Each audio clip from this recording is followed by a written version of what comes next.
And moving on to the latest on the North Korean shipping vessel that was seized in Panama last week. Officials coming through the ship say they found 2 more containers of weapons, while Pyongyang is demanding that its property and crew be released.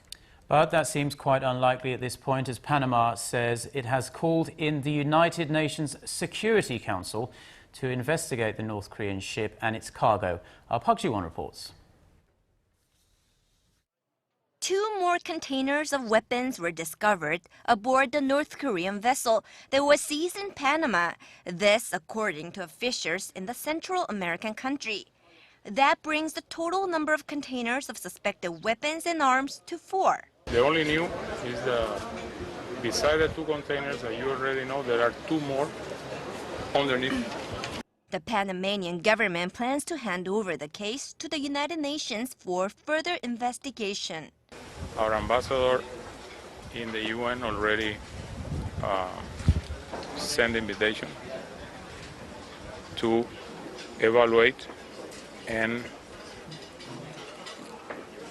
determine what this is all about. The North Korean ship, the Cheongcheongang, was seized last week at the Panama Canal for carrying missile-related equipment under tons of sugar. The vessel was on its way from Cuba to North Korea.